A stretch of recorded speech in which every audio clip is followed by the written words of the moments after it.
Hi, and welcome back to the range. Today we're going to shoot the Aguila 38 Subsonic hollow point.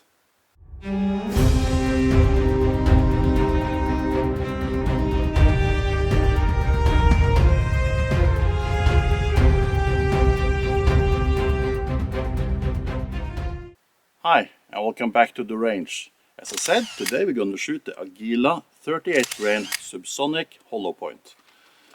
And you should be very quiet with my A-Tec suppressor on it. As always, I start by shooting 10 fowler shots, and we take it from there. The velocity should be around 1024 feet per second. I know a lot of you Americans especially shoot a lot of Aguila, so this might be interesting for you. You're probably gonna hit a little bit low on the target. Let us see.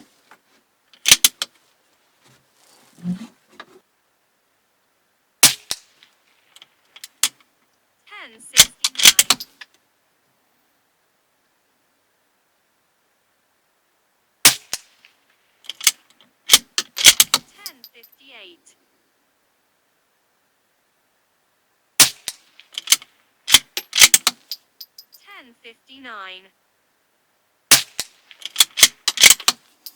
$10.73.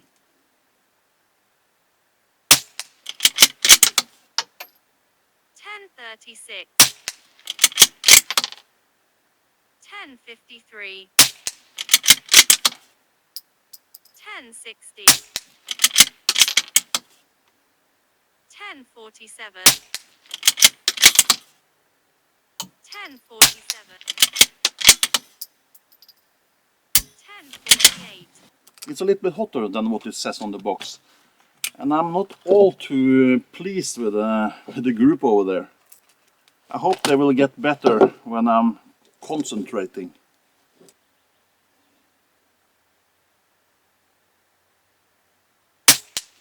Wow!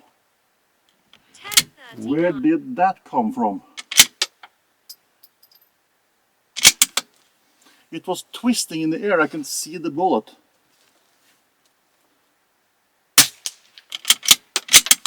Building a YouTube channel has proven to be quite a big job. If you're watching this, you can help me out by taking a few seconds to hit the like button, and even better, leave a comment. YouTube loves engagement on videos, and your support will help my videos rank higher. Many thanks! You know, this cartridge, I see the bullets are twisting in the air. They are going everywhere. Okay, we'll try again.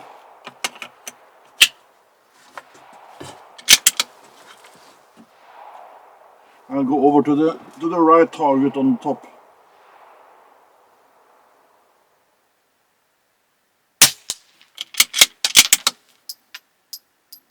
$10.47.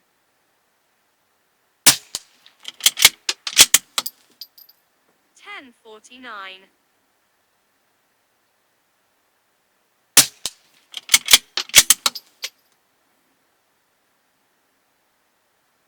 $10.41. $10.45.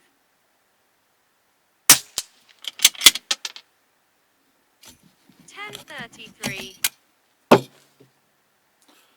I think I'm gonna try a couple of groups without the suppressor on it, just to see. It doesn't seem to be anything wrong with the suppressor.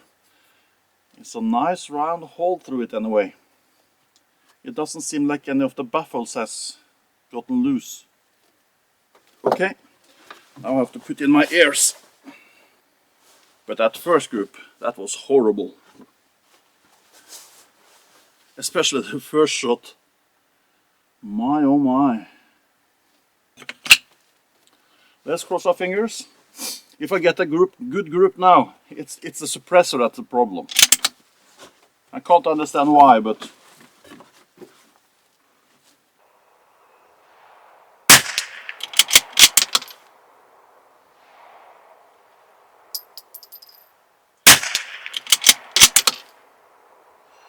1043.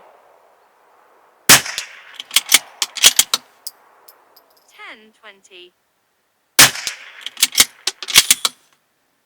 1049. 1050. It's actually much better. Can it be the suppressor? I'll give this cartridge the benefit of the doubt. And I'm gonna delete the first group, don't think about that. Maybe even the second one, and shoot some more groups, just to see.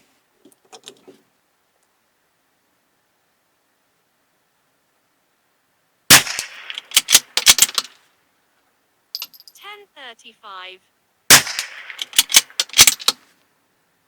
1039. 1024.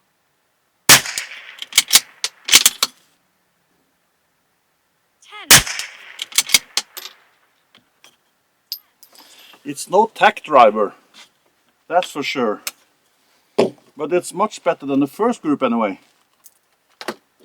The first group was boinkers.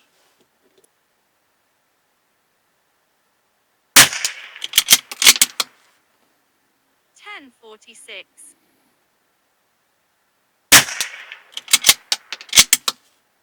1045. 1051.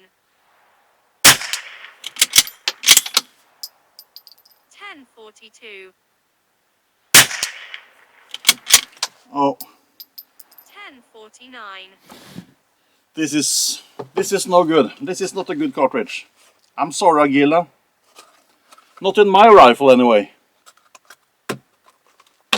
I'll get the target, plug in the numbers, and we'll see what the groups are when I come home.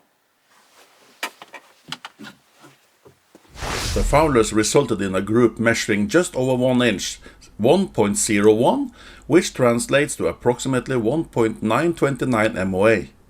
This group size is relatively large and frankly not very impressive. While there were no obvious flyers in this string, the consistency we look for in a high performance ammunition just wasn't there.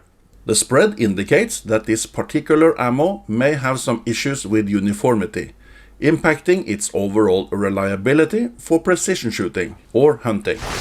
Our first group ended up measuring 1.886 inches, which translates to 3.602 MOA.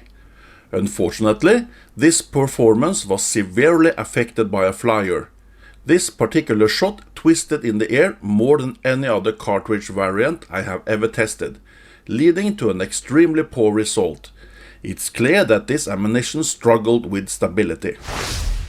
Group 2 measured in at 0.832 inches, approximately 1.589 MOA, with a one flyer that widened the group. It's a big improvement over Group 1, but I'm not entirely impressed with the accuracy of this round so far. Okay, let's look at Group 3. It measured 0.581 inches, or just about 1 MOA at 1.11, showing a significant improvement. This result boosted my confidence, as there were no obvious flyers present. It's the best group we achieved up until now.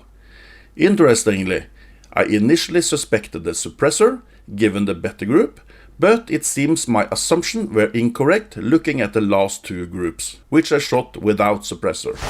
Group 4 opened up a little bit, and it was 0.715 inches, or 1.366 MOA. Unfortunately, the group widened again, causing me to doubt whether suppressor was truly to blame for the inconsistency. Notably, 2 rounds stood out in this string. Now, let's take a look at the fifth and final group. In our final string today, the group ended up at just under 1 inch at 0.974 inches, or about 1.86 MOA. The point of impact seemed to have shifted slightly, perhaps indicating a different hold on the rifle during this string. Nonetheless, I can't say I'm particularly impressed with these results. I'm considering testing it in other rifles to see if they perform better with this ammo. If we add up all the groups, including the extreme first group, we get an average of just under 1 inch at 0.997. So we managed to stay under 1 inch. That is not especially impressive in itself. If we exclude the first group, we end up at 0.775 inches, or approximately 1.5 MOA. That is sufficient for small game hunting, but there are likely other cartridges on the market that will give you a better result. Let's take a look at the numbers from the chronograph. We can see that it picked up all the 35 shots we shot. And the maximum velocity was 1073 feet per second and the minimum was 1004. This gives us a spread of 69 feet per second. The average ended up at 1044 and the standard deviation is 13. I would probably guess that the standard deviation was a little bit higher when you look at the results from the paper, but 13 isn't too bad.